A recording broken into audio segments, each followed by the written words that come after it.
I'm Al, and welcome back to this channel.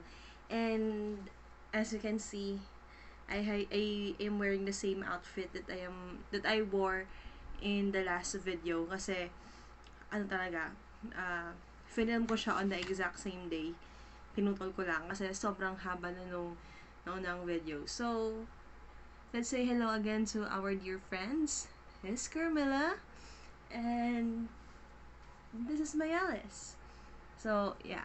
Namo naman. Paano kami ng, ano, state ng fluffiness ng mukha. Okay. So, tama na yun. So, in this video, I'm going to talk about how Midnight Sun, how this book changed my perspective of this. So, we all know naman na Twilight and Midnight Sun has the same storyline. It just differs on the perspective. And sorry kung ngayon ko lang napansin na pinapakita ko yung book ko sa camera. Baliktad yung letters na bumubuo dun sa word. I don't know. I'm using my phone kasi. So, tell me kung paano ayusin to.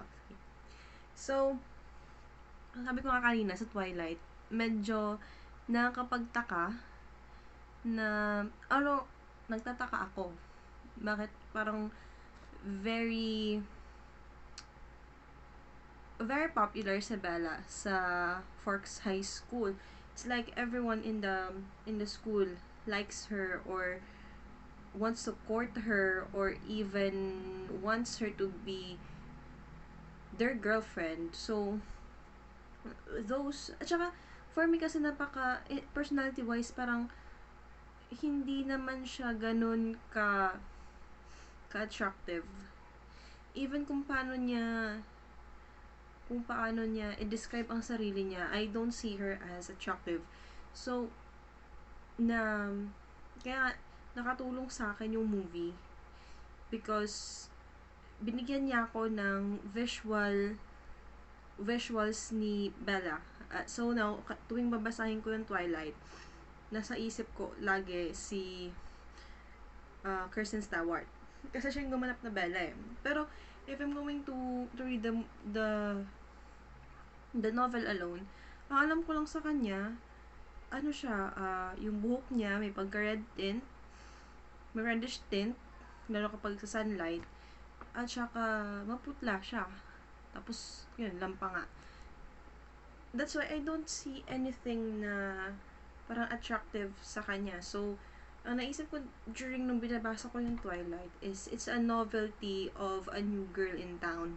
Since parang sa 363, 64 lang ata ang population ng Forks High. So, since there's a new girl, it's like a novelty.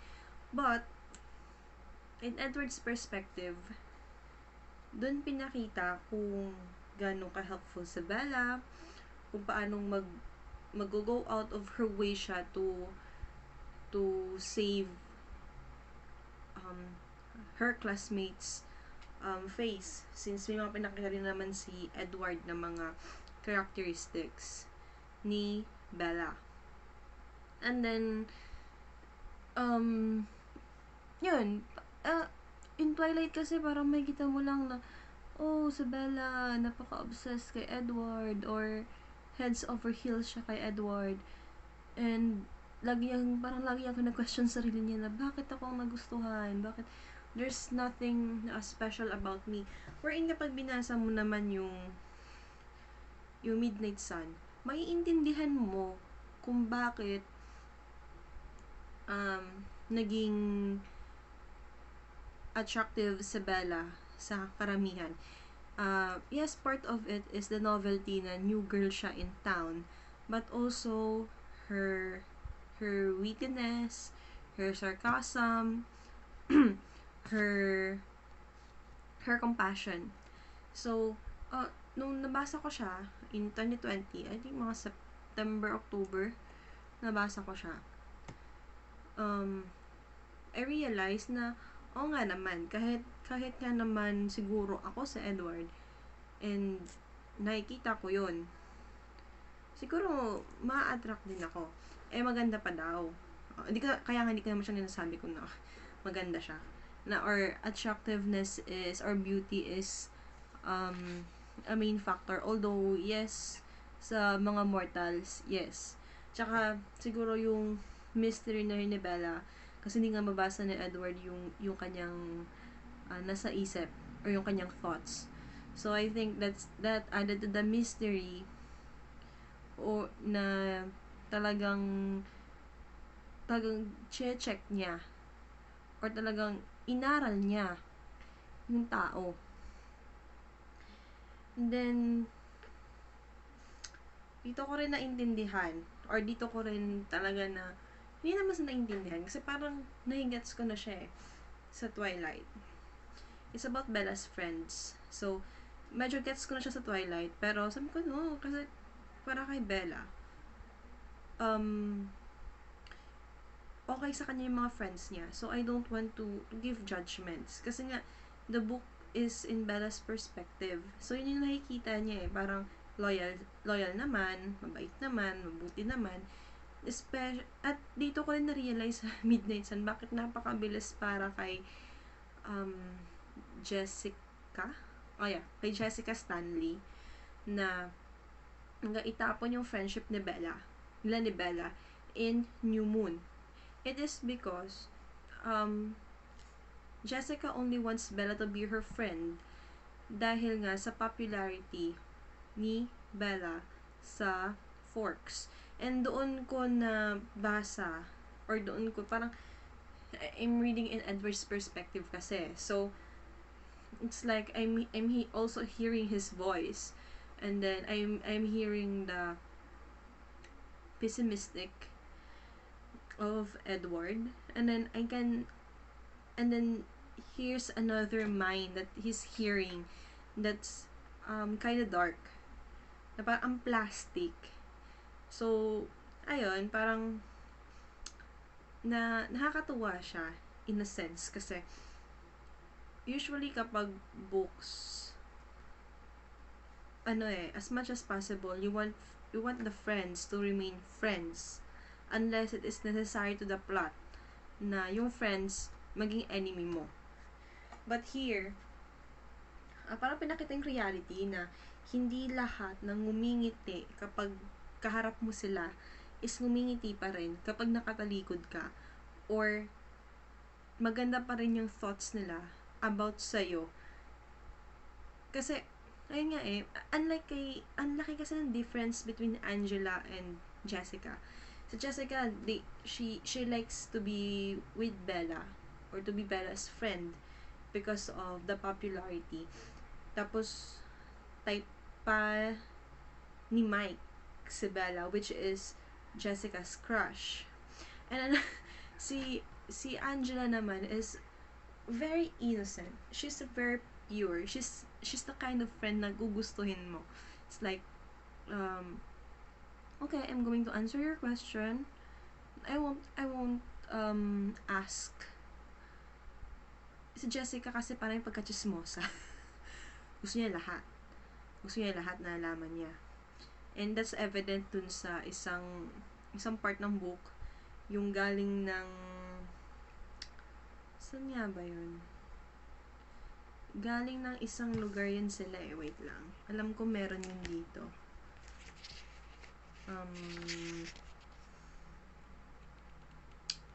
Wala. Anong lugar yun? Nakalimutan ko na.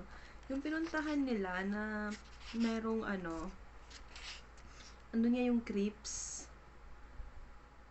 Wala din. Wala rin dito. Okay. Port Angeles. Port Angeles. Parang Port Angeles. So, yung after yung nagkita si Edward tsaka si Bella doon. So, parang lalong na curious. And gustong lahat malaman ni Jessica. And if I am Bella, I don't, parang, alam mo yun, parang mag-iisip ako, is this a true friend?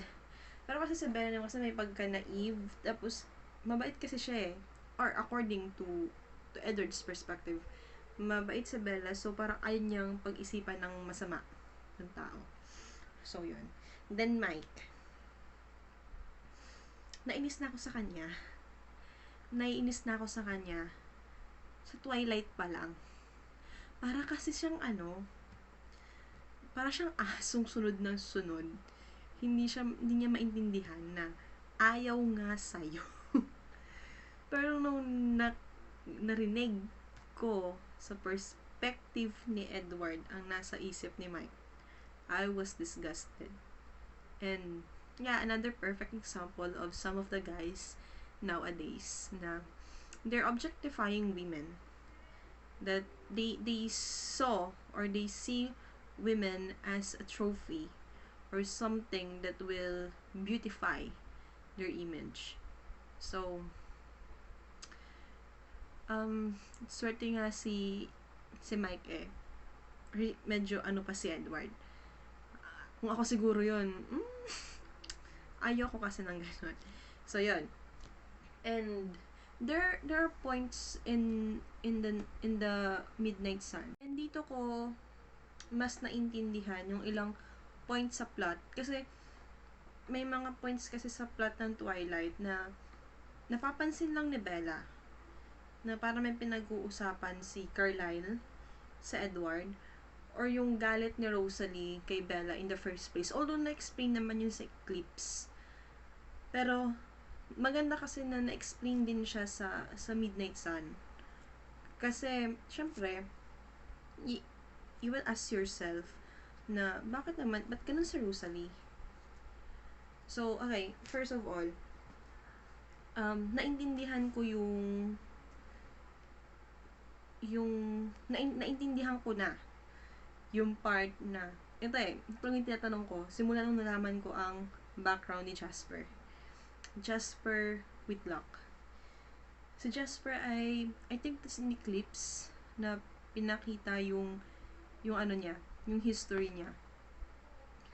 Na nagtataka ako nung Twilight, bakit parang ang pinaka-center of attraction doon sa clearing, yung clearing, ang pinaka-center of attraction doon ay si Emmett. Although, naintindihan mo kasi malaki si Emmett. Kaya lang kasi, in Vampire World, parang wala masyadong bearing ang physical attributes. Kasi nga, meron din silang kanya-kanyang gift. So, pinagtatakhan ko talaga yon, bakit parang hindi napapansin yung iba. Like, ang focus nung tatlo ni James, Victoria at Laurent, na kay Edward, na kay Carlisle, at na kay Emmett. At saka paanong hindi agad na realize na tao si Bella. Kasi diba sabi ni Bella dun sa Twilight, parang mas dull pa ata yung sense of smell ni Laurent kaysa kanya. Yun pala kasi, ang sobrang powerful pala nung gift ni Jasper. Na, to the point na, kinamouflage niya si Bella, kinamouflage niya si Alice at yung sarili niya. Para maging uninteresting sila. And thinking and knowing Jasper's background and history, ang hirap isipin na isang docile vampire si Jasper, and he did that so that he can launch a surprise attack if the need rise. At saka isa pa, may sinabi si James sa ballet studio scene na parang nagulat siya na nakita niya si Alice dun sa clearing. And I was like, how can you not notice Alice right away? If you know her from her human life, tapos siya pa yung kauna-unahang victim mo na nakatakas sa'yo, paanong hindi mo agad siyang papansin? So, yun pala ay dahil doon sa camouflage ni Jasper. So, yun. So, pinakita doon yung gano'n ka-powerful si Jasper. Pinakita doon. Then, may isa pa, yung nasa, pinakita din doon kung paano nag-work ang vision ni Alice. Yung parang, ginagawa nila yung crime scene. Kasi 'di ba dapat kaya nga nahulog si Bella is dahil nadulas siya sa hagdan, nahulog siya sa isang hotel.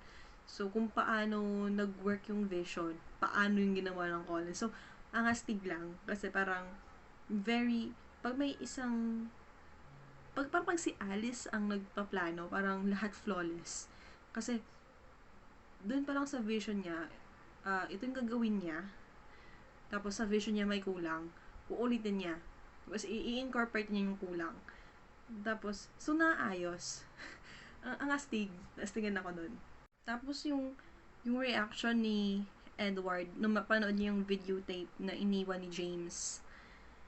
So, medyo parang ang sakit niyang panoorin or basahin habang binabasa mo siya sa perspective ni Edward. Kaya hindi ko rin talaga masisi rin sa Edward. Kasi nung una parang naiinis ako kay Edward nung wala pa yung Midnight Sun. Naiinis ako sa kanya.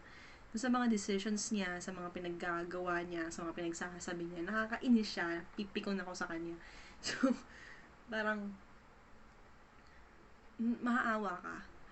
So, parang doon mo marirealize or doon mo maiintindihan kung bakit ganun yung naging reaction ni Edward nung dun sa accident na nangyari dun sa birthday ni Bella in New Moon, and bakit ganun yung naging reaction niya, bakit kailangan niyang iwan si Bella. It is because it is really hard for him to, it's easy to protect Bella against a stranger vampire. But it's hard to protect Bella, especially kung ipoprotektahan, kung ang sasaktan mo is isang vampira na kapamilya mo. So, parang ganon. So, naintindihan ko kung bakit ang hirap para sa kanya. And also, there's one line here, basahin ko lang, na nagustuhan ko sa kanya eh. Yung sabi niya, I traced the shape of her lips and breathed her name. Bella, I hope she could hear the devotion in my voice. I will stay with you. Then in his mind, as long as I can, as long as it's allowed, as long as it doesn't hurt you, until the sign comes, until it's impossible for me to ignore. Then he said to her, isn't that enough? Bella smiled, but she was unappeased. Enough for now. Bella didn't realize now was all we had. My breath came out as a groan.